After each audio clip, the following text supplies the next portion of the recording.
10 মিনিটের রাস্তা যেতে এখন লাগছে 1 ঘন্টা। রাজপথে বাসের সাথে পাল্লা দিচ্ছে অনভিজ্ঞ চালক। উল্টো পথে বেপরোয়া গতিতে চলছে হাজার হাজার অবৈধ যান। ব্যাটারি চালিত রিকশার দাপটে প্রতিদিন প্রাণ হাতে নিয়ে বের হতে হচ্ছে নগরবাসীকে। নীতি নির্ধারকরা কি তবে ঘুমিয়ে আছেন?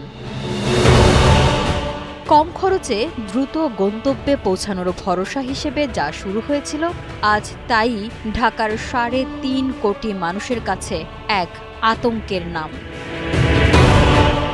আদালতের নিষেধাজ্ঞা কিংবা প্রশাসনের একের পর এক ঘোষণা, কোনো কিছুই থামাতে পারছে না ব্যাটারি চালিত এই অবৈধ ত্রিচক্রযানকে। প্রতিনিয়ত নিয়ম ভেঙে উল্টো পথে বেপরোয়া গতিতে ছুটে চলা এসব রিকশা এখন রাজধানীর মূল সড়কে এক একটি চলন্ত যমদূত।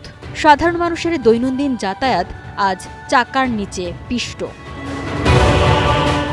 মাত্র 5 থেকে 7 মিনিটের দূরত্ব পাড়ি দিতে এখন রাজপথে আটকে থাকতে হয় ঘণ্টার পর ঘণ্টা।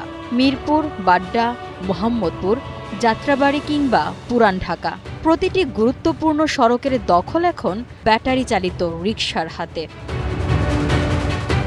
অনভিজ্ঞ চালক, অপরিকল্পিত রূপান্তর আর কোনো প্রকার নিরাপত্তা মানদণ্ড না থাকায় প্রতিদিন ঘটছে রক্তক্ষয়ী দুর্ঘটনা।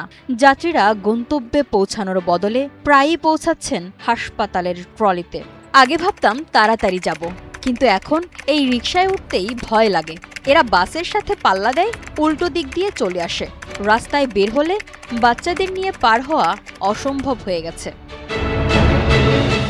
গবেষণার তথ্য বলছে, রাজধানীতে মাত্র 6 থেকে 7% রাস্তা থাকলেও প্রতিদিন চলাচল করছে 40 লাখেরও বেশি নিবন্ধিত ও অনিযুক্ত যানবাহন। এর মধ্যে শুধু ব্যাটারি চালিত রিকশাই রয়েছে 15 থেকে 20 লাখ। বিশেষজ্ঞদের মতে, বুয়েট থেকে শুরু করে নগর পরিকল্পনাবিদরা একে অবৈজ্ঞানিক ও অসভ্য বাহন হিসেবে চিহ্নিত করলেও কোনো এক অদৃশ্য শক্তিতে প্রতিদিন সড়কে নামছে হাজার হাজার নতুন রিকশা। আইনি নির্দেশনার পরও কার্যকর পদক্ষেপে রূপ নেয়নি কোনো সিদ্ধান্ত।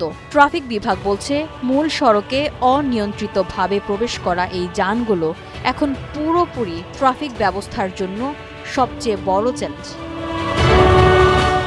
আইনি নির্দেশনার পরও কার্যকর পদক্ষেপে রূপ নেয়নি কোনো সিদ্ধান্ত। ট্রাফিক বিভাগ বলছে, মূল সড়কে অনিয়ন্ত্রিতভাবে প্রবেশ করা এই যানগুলো এখন পুরো ট্রাফিক ব্যবস্থার জন্য সবচেয়ে বড় চ্যালেঞ্জ।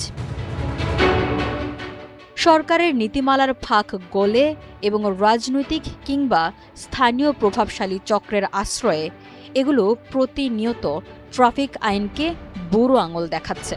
ক্যান্সারের চিকিৎসায় যেমন প্যারাসিটামল কাজ করে না, তেমনি শুধু লোক দেখানো অভিযান চালিয়ে এই সমস্যার সমাধান সম্ভব নয়। জীবিকা ও কর্মসংস্থানের দোহাই দিয়ে ঢাকার স্বাভাবিক গতিকে থমকে দেওয়ার এই খেলা আর কতদিন চলবে? একটি আধুনিক ও বসবাসযোগ্য শহরের প্রধান সড়কে এমন শৃঙ্খলাহীন যান চলতে পারে না।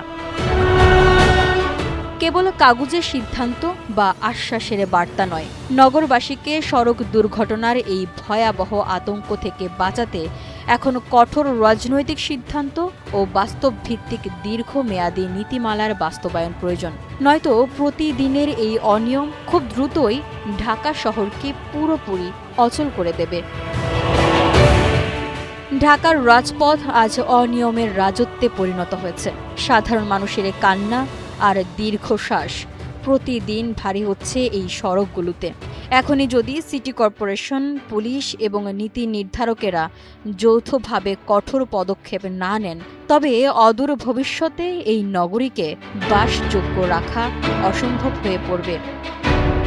সময় এসেছে কঠোর সিদ্ধান্ত নেওয়ার।